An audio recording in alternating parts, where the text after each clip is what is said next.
Hey Geometries, this is Mr. Bloom coming at you with lesson 7.3. Okay, proving triangles similar. Our objectives, students would be able to use the angle-angle similarity postulate and the side-angle-side similarity and the side-side-side similarity theorems. Now remember, these are all theorems that'll help us prove things are similar. Use similarity to find indirect measurements. Indirect measurements. Let's see what's going on with this stuff. Remember, get this down in your notes in your objective area. Now, essential understanding, you can show that two triangles are similar when you know the relationships between only 2 or 3 pairs of corresponding parts. Only 2 or 3 pairs. We don't have to have all the parts like we have been. Okay, so postulate. If two angles of one triangle are congruent to two angles of another triangle, then the triangles are similar. So if I have two angles in this triangle congruent to two in this triangle, I can make the assumption that SRT, triangle SRT, is similar to triangle MLP. Please keep in mind, angle T and angle P are congruent as well by third angle theorem, but we would not have to even worry about talking about that because having just the two angles, corresponding angles in each triangle congruent is enough to say the triangles are similar. And keeping in mind, angle is enough to say similarity for triangles. Now, using the angle-angle similarity postulate, are the two triangles similar? How do you know? Okay, so I want you to investigate the diagram and look it over and turn it off and then come back on after you find your answer. Okay, welcome back. Now, our investigation. Here, I have these segments that cross. These are vertical angles. These two vertical angles are congruent. Okay, now because these two are both 45, I know that these two triangles will be similar to each other because of angle-angle. So are the two triangles similar? Well, angle R is equal to 45 degrees, and that is equal to angle V. So angle R is congruent to angle V.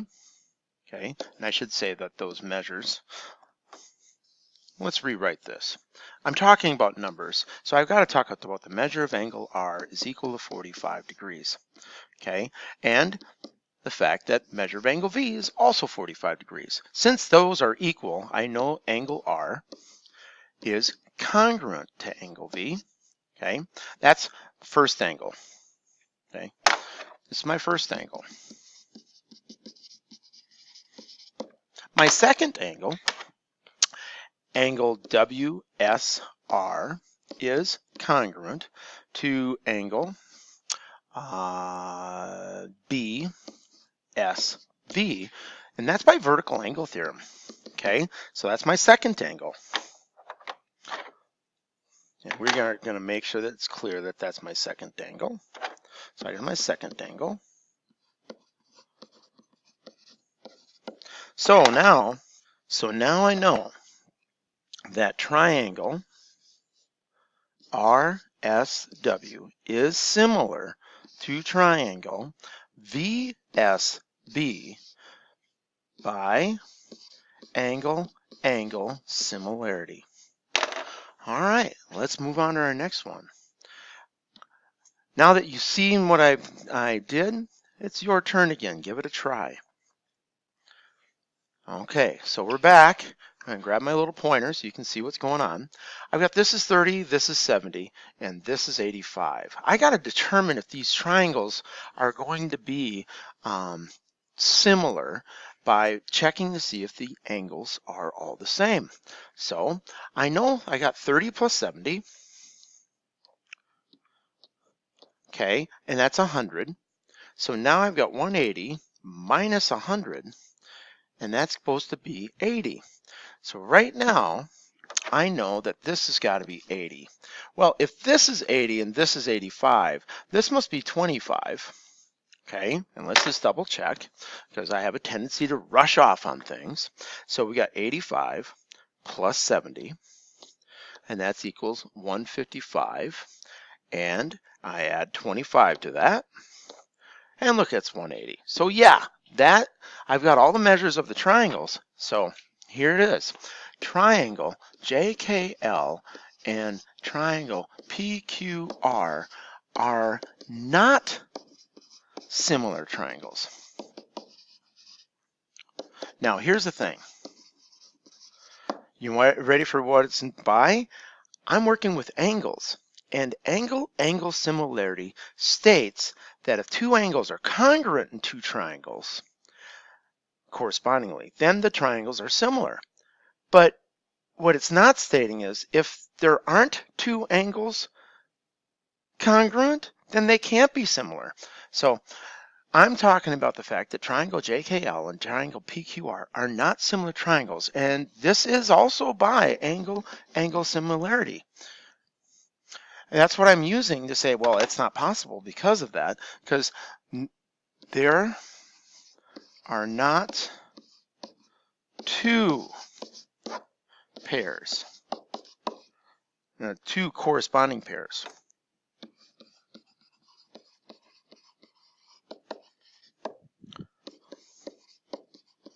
of congruent angles. Okay, now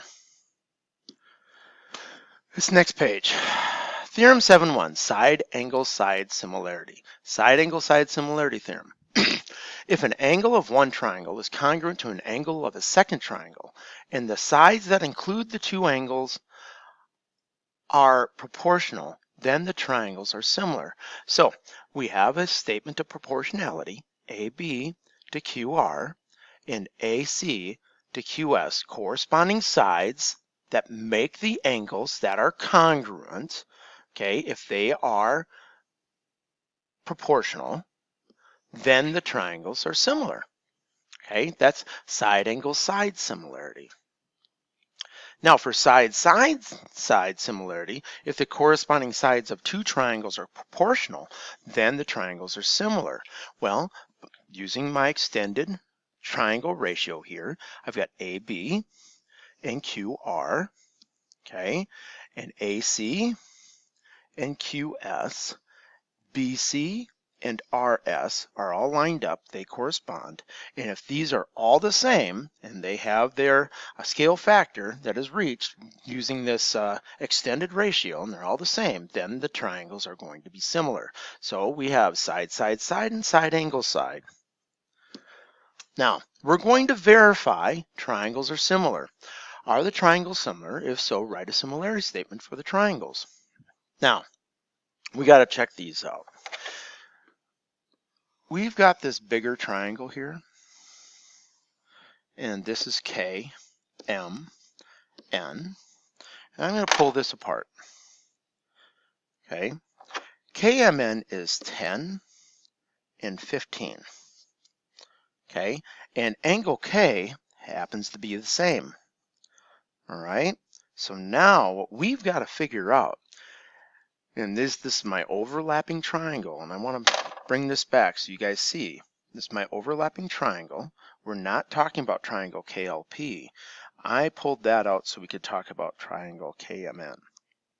I'm not too concerned about this part because I pulled that out, but let's talk about what we know. Angle K is congruent to angle K. Okay, so now since I know that, I have the first part. So angle K is congruent to itself. Now it's kind of a little reflexive property. So now the next thing is, are corresponding sides proportional? So I'm wondering, and I'm going to use KL first. I'm wondering if KL is going to, that goes to KM, is that going to be similar, KP to KN? Okay, well KL in this case is 8. KM is 10, and KP is 12, and KN is 15. And I'm wondering, are those equal? Okay, so I'm just going to pull this down and give myself some more room. So when I do this, I want to make sure that you guys understand what's happening with this, and I'm going to make my stuff a little smaller. Okay, so I'm going to reduce. Will these reduce? So I got 8/10. That will reduce if I divide by 2 to 4/5. And I got 12/15. That will reduce if I divide by 3 top and bottom, take out a 3, and that'll also be 4/5. So the scale factor is the same. Okay, so that's my scale factor, and they will come down, so they're proportional. So now I can talk about the fact that my two triangles, okay, I'm getting my letters in here, okay, by side angle side similarity, triangle KLP is similar to triangle KMN. Okay, so we've got that one done. Now, in this next one, I'm looking at these sides. I don't have any, there are no angles, okay, that are congruent. So I can't line it up the way I just did this one with orientation. But I can talk about the fact that if this is going to be similar to this, okay, if this is going to be similar to this, it should be similar in order of side measure. So I'm going to take 6, 8, 10, okay, 6, 8, 10, and I'm going to compare it with 9, 12, 15. Because if it's going to be proportional, it's got to be proportional in order from least to greatest. Okay, so I'm going to reduce all the stuff. Here I'm wondering, is that true? Is that true? So 3 goes in the 6 and 9, so that's 2/3. Okay, 4 goes into 8 and 12. Okay, that's 2/3 if I divide out a 4. 5 goes into 10 and 15. That is also 2/3. All right, so by side, side, side, okay, remember these are all equal, and that's our scale factor. By side, side, side similarity, triangle, and I'm going to go from S to T to U. S to U. I'm going to build up my triangles by smallest to greatest. And so I go on the corner that's between the smallest side and the biggest side. X, V, W. X, V, W, because order matters. Okay, so by side, side, side similarity. Now, these next two. Are these triangles similar, and how do you know? This is like a self-check for the things we've done so far. Turn me off, give it a try. Okay, let's look at this first one. I know that 39 and 90, okay, so we got a 39 and a 90. 39 plus 90, okay, that's equals 129. 180 minus 129, okay, equals 51. So this means that this is 51. Okay, well, if this is 51, this is 90, this is 90, this is 51, this has to be 39. And since two angles are congruent,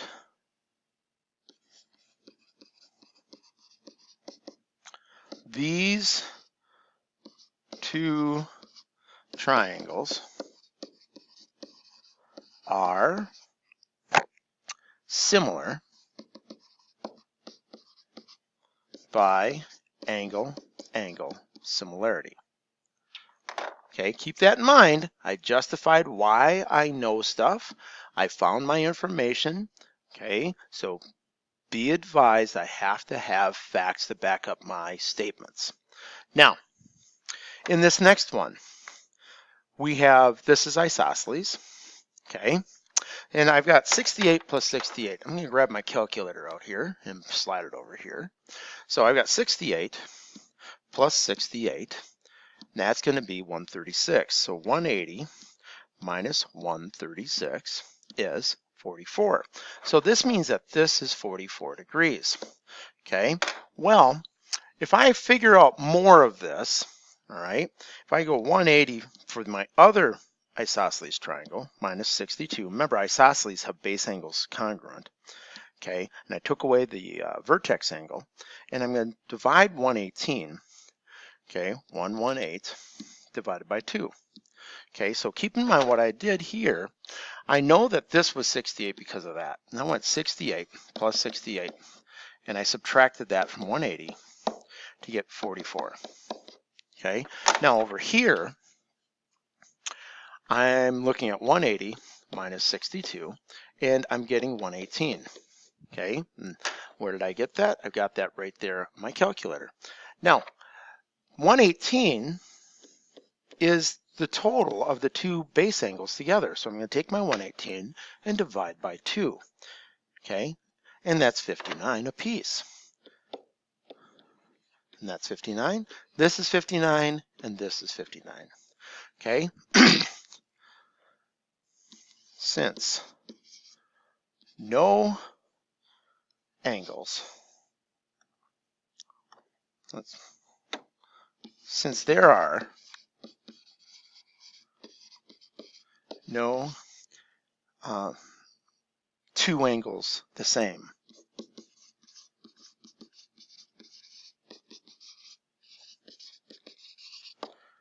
these triangles are not similar.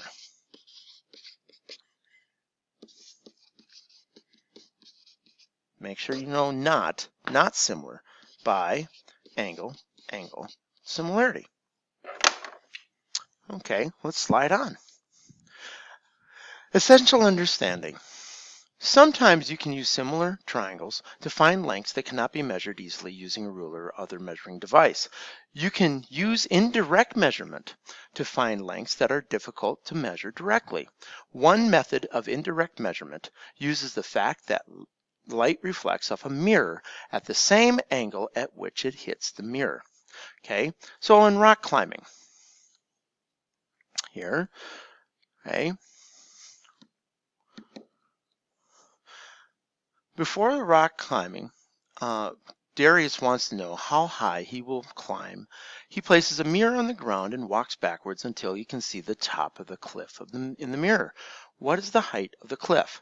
Now, if we're looking at this picture for Darius, okay, he's got this going on, and he's placed his mirror right here at V. He's stepped back, and he is a height from the ground up.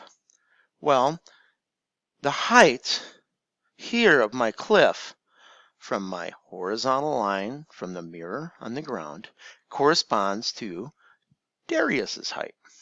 The distance back from the mirror, Darius is standing, corresponds to the distance back to the cliff from the mirror as well. Please keep in mind that this is perpendicular, and ideally this is perpendicular. So if there's a slope coming here, Darius could estimate that. And one of the reasons why is if Darius is going to climb a cliff, he'd want to have a safety rope because it would be kind of a, on how we fall. Okay, so let's start looking at this in the terms of side angle side similarity. We have two sides. We have Darius's height, which is 18, HT, okay, and that is 5.5, okay. Now, we have the cliff's height. We have no idea what it is, all right. We have the distance Darius is from the mirror, and we have the distance the cliff bottom, the base of the cliff, is from the mirror as well. That's 34 feet. Okay, and these two relationships should be equal because remember, we're dealing with proportional sides. Corresponding sides should be lined up. My only concern in this problem is, well, we'll talk about it in a second. I just want to see if you know there's a difference. Well, this is the setup, and this is all by side angle side similarity. Okay, and we're doing the proportionality of HT. And maybe what I really should show, because there's a lot of folks going out, well, boom, what's the deal? You just put numbers down. And I'm looking at Darius's height to cliff height, JS. Well, if I'm going to write this in, I should at least write it clear, huh? JS. And then I've got Darius's distance back from the mirror, the cliff's distance back from the mirror. All right. And that's what I did with plugging in my numbers. Now I just cross multiply. I got 34, I got 6x is equal to 34 times 5.5. Okay, well, I'm going to grab my trusty ski to the calculator here and bring this over. And I've got 34 times 5.5. Okay, that's 187. And I'm going to divide that by 6.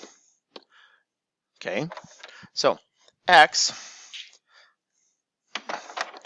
6x is 187. Divided by 6, it's 31 and a third, or 31 and 2/3, I think it was. Okay, yeah, 1/6. Ooh, it's 1/6. Oop, I lied. I hate it when I lie. 31.167. Okay, and that's feet. Okay, now this was kind of like one of those things that's going on. I mean, what am I finding? And the height of the cliff,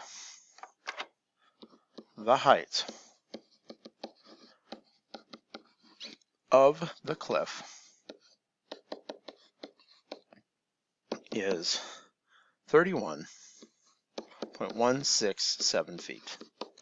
Now, I want to caution you, and one of the things I was wondering about, did you know I could write that value differently? What if I wrote that value as 5 feet 6 inches? And let's get that to be a different color. What if I decided to write it as 5 feet 6 inches? Okay, I could have, but remember 5.5 feet is the same as 5 feet 6 inches.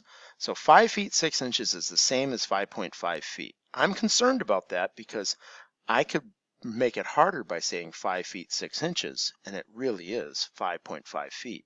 It's the same answer. I hope things are going well with this. If you have questions, remember, when you get back to campus, talk to your local geometry teacher. Now, our summary today. Our objective students will be able to use the angle-angle similarity postulate and the side-angle-side similarity and side-side similarity theorems. Use similarity to find the indirect measurements. We've done that. Write a couple of sentences of things you learned about today's lesson. And as always, go to the inside cover of your notes and check off what you know now. Okay, I hope things are going well. If you have questions, seek us out. Our local geometry teachers are everywhere. And again, I'm Mr. Bloom, and you're not. Have a super day.